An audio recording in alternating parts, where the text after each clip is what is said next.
Hello, welcome to the synopsis of Yoga of Vision of the Universal Form. This is episode 42 of the series entitled the Gita Decoded, and we are now going to look at what the true message is that God wishes to give his son Arjuna in this chapter. Sister Denise, thank you so much for joining us. Thank you. What would you say is the main message that is contained in chapter 11 that isn't contained in any of the previous chapters?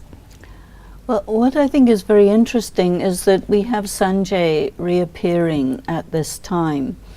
So Arjuna is seeing a vision. Sanjay is talking to Dhritarashtra and explaining to him what Arjuna is seeing. And so you've got these three levels of experience.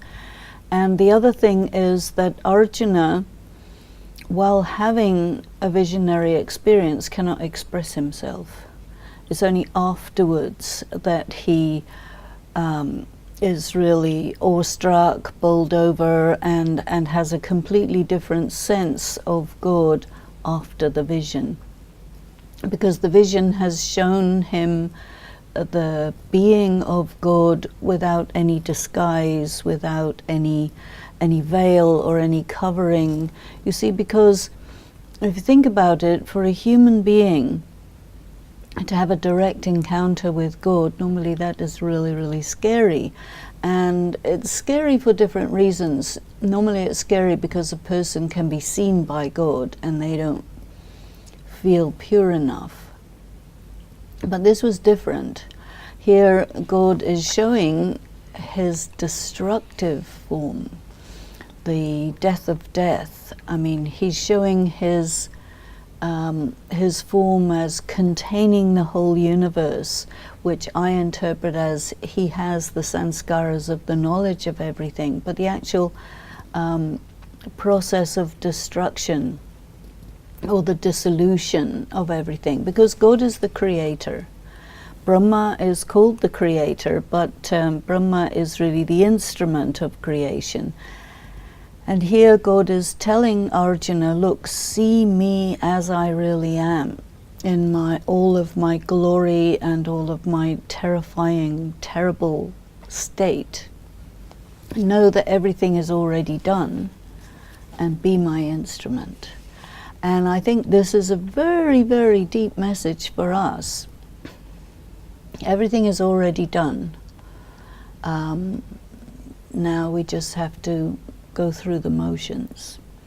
And the idea of being the instrument of God is brought up. And that, I think, is also relevant for all of us, because our relationship with God is usually, what will God do for me?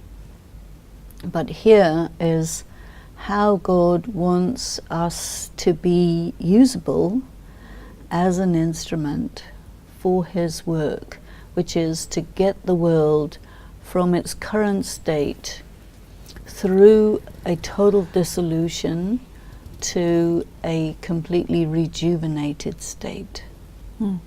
What is then the responsibility of Arjuna in this picture? What must he do? Well, Arjuna has to submit. And it's interesting that he won't submit until he's overawed. What do you mean by submit? Well, he has to agree. He has to do what God tells him to do. Submit. Mm-hmm. Accept. Mm-hmm. The issue of acceptance is a big one, because there are so many things that we attribute to God. For example, somebody dies. We say God took them.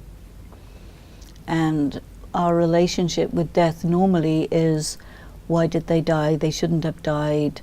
Can we get them back? This sort of thing. And ultimately there is acceptance. There are many things that we don't like that we eventually have to accept. And here God is saying to Arjuna, look, this is the moment of world history where there is dissolution. Everybody has to die. And everybody dying all at once is something unacceptable.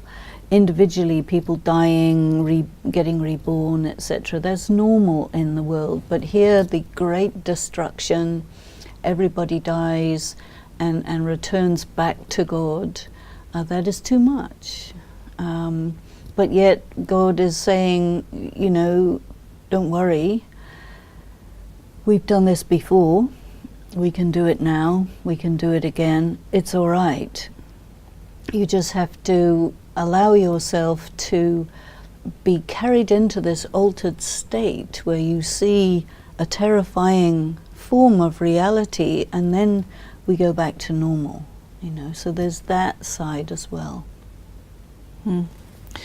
Now, Sister Denise, the thing that struck me most about chapter 11 is when God says to Arjuna that which you are of the view you have to do, I'm the one who's doing it.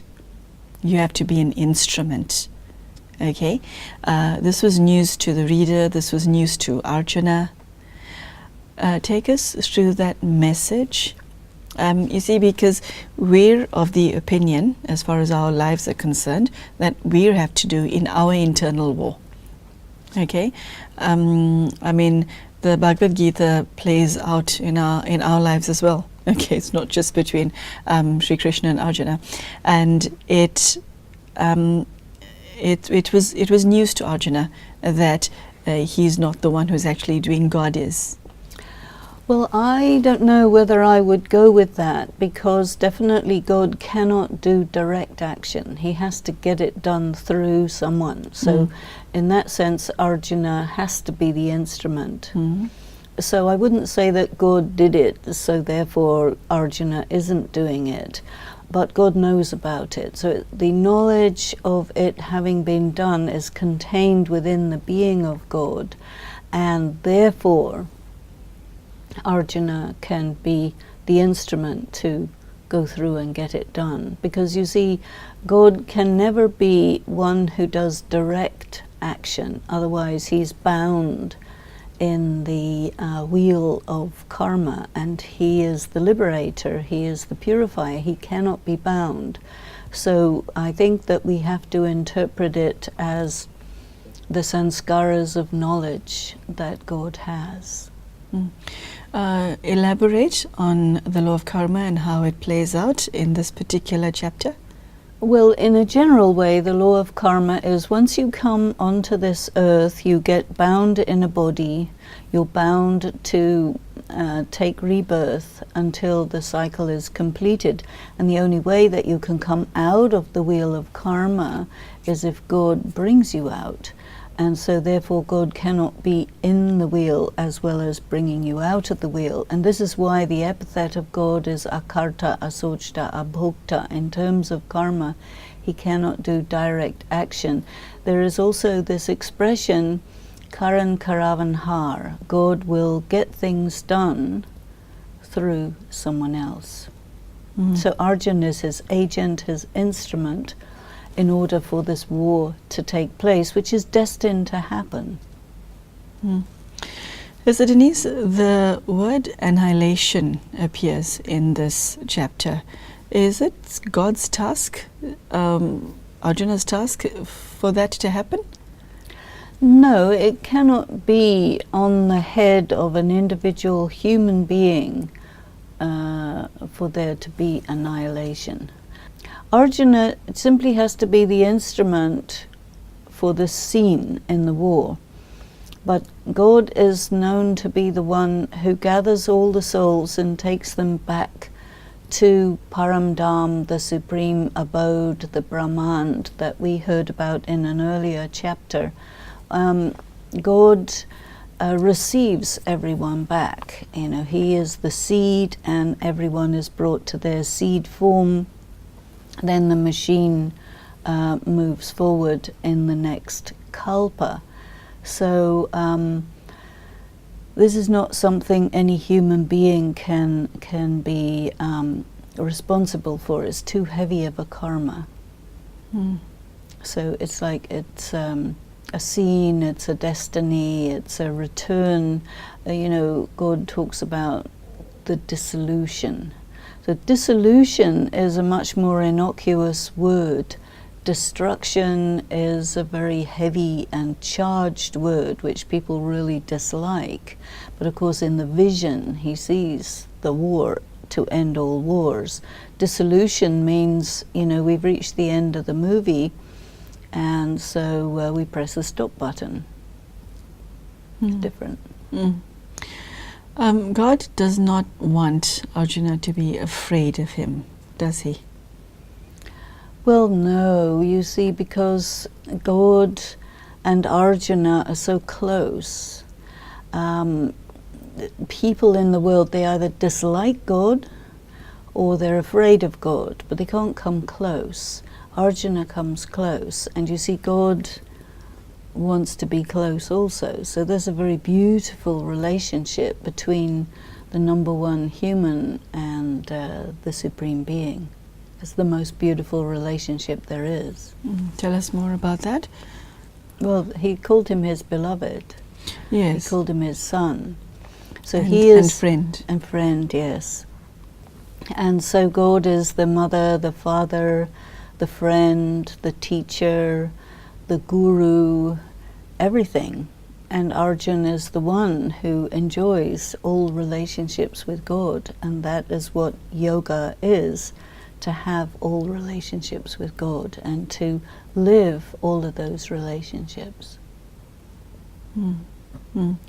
So, Sister Denise, the message that the reader takes from chapter 11 is that that there is a need within us to know more about God, and not just to know it intellectually, but to feel it as well. Yeah, you want to...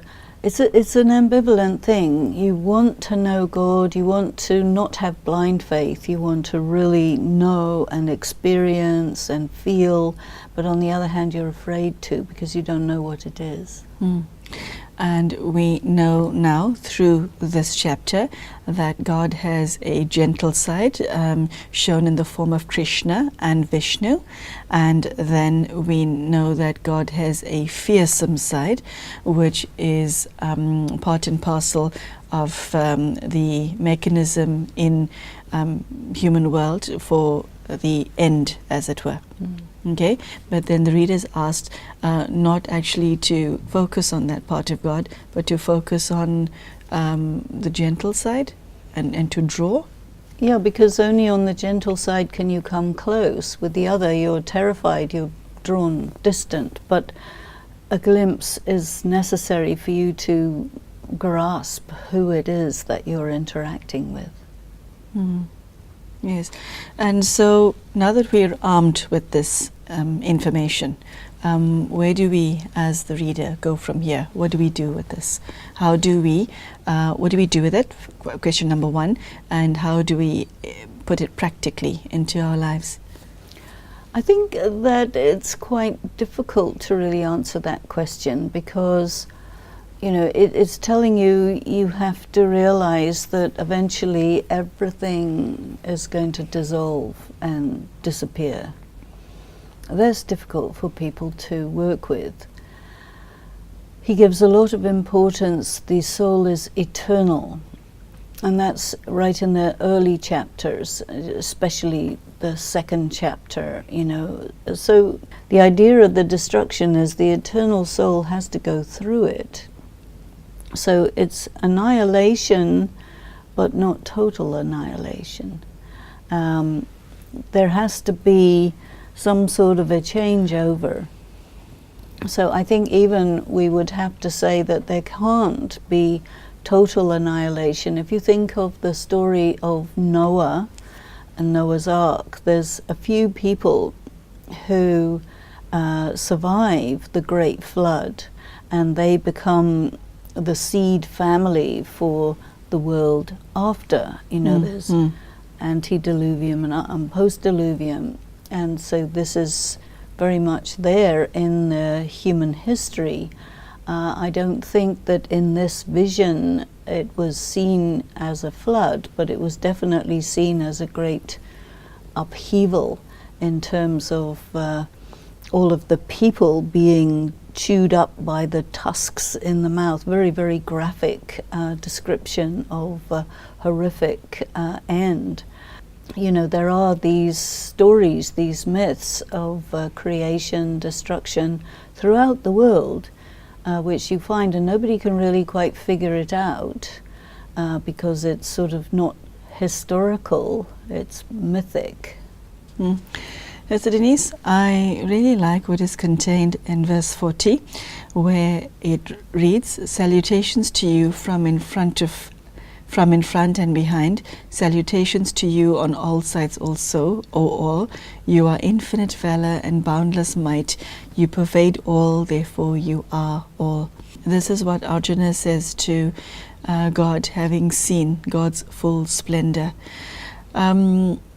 Is this the feeling in one's heart when one experiences God? Is this how awesome God is?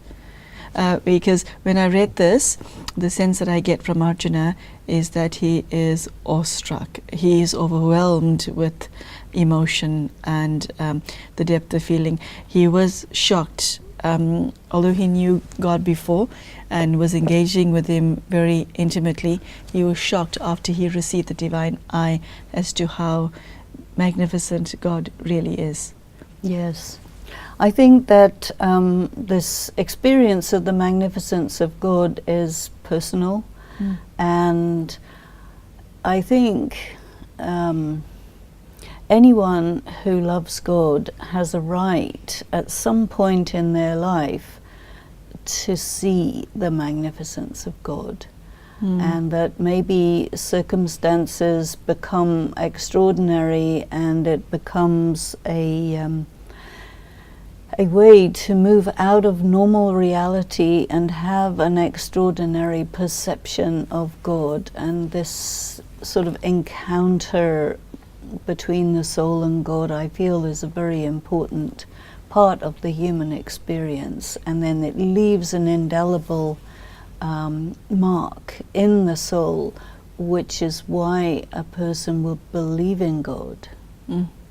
How do you put, Sister Denise, the last verse in chapter 11 into practice, verse 55, the one that I read out at the end of the last episode?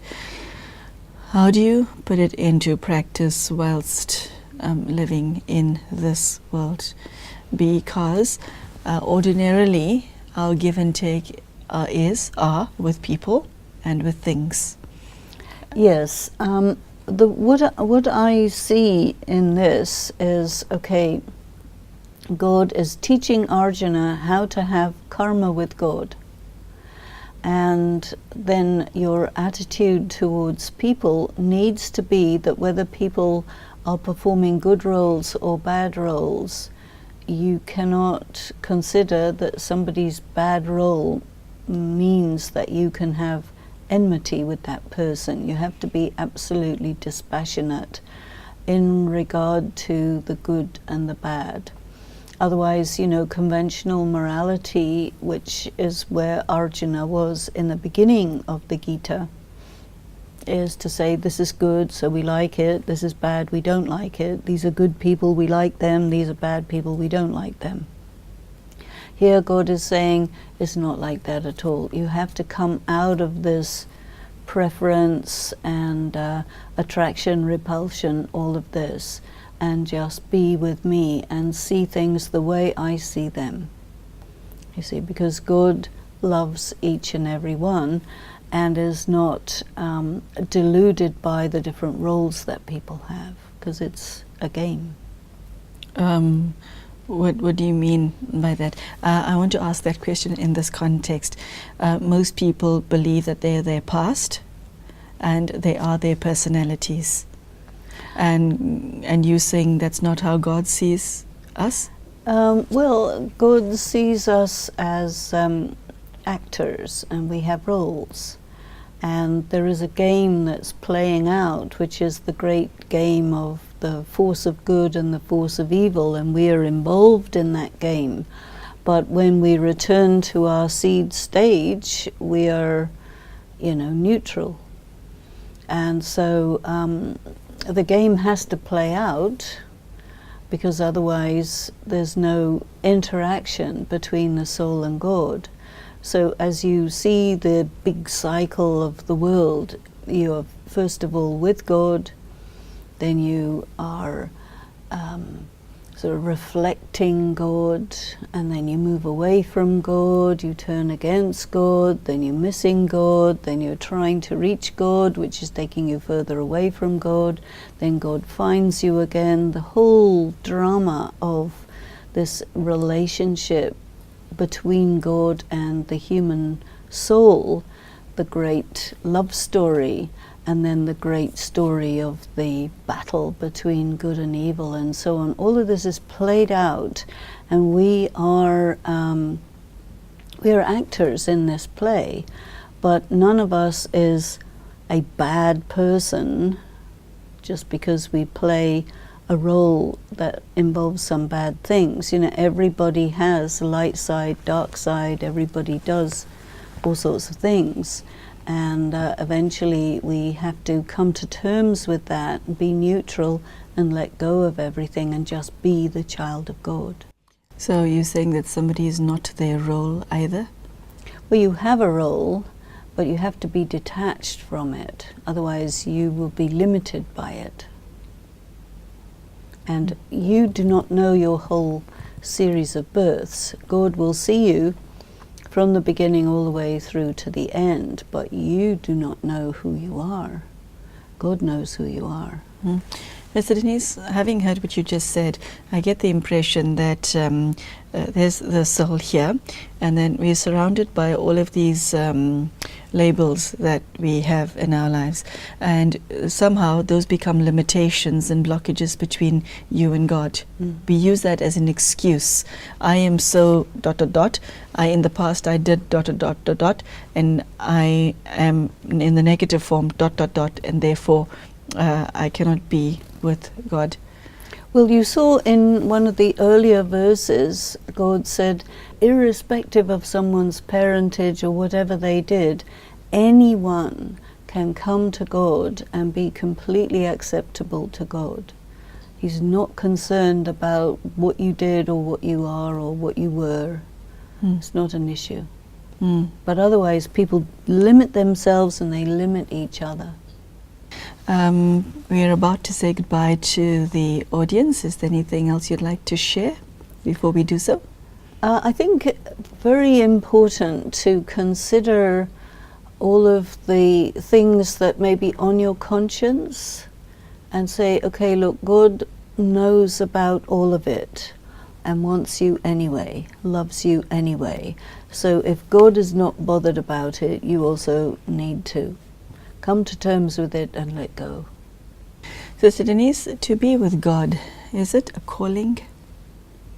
Well, people usually say it's a vocation, but I think that, again, we can refer to the description of the different classifications of people.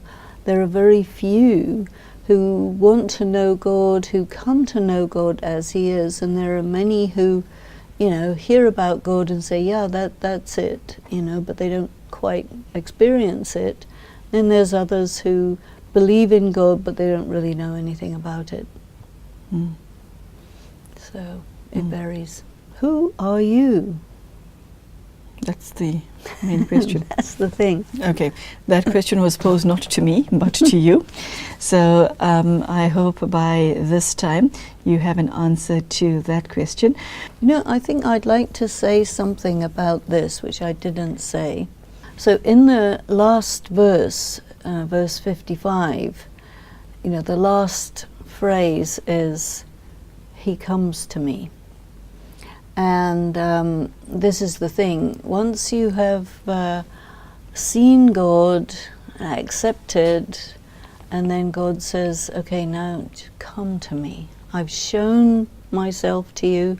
Now come to me, be with me, be on my level. Don't worry about all of this, you know, terrifying side. So, Sister Denise, thank you so much for what you have shared. Chapter 11 is an eye-opener into the true personality of God. We see who God is. We see what He is through the eyes of Sanjaya. We realize that although God has a gentle side in the form of Sri Krishna, He also has a side that is terrifying, scary, magnificent, awesome, and yet He says at the end of chapter 11, "Come to me," in the sweetest possible way.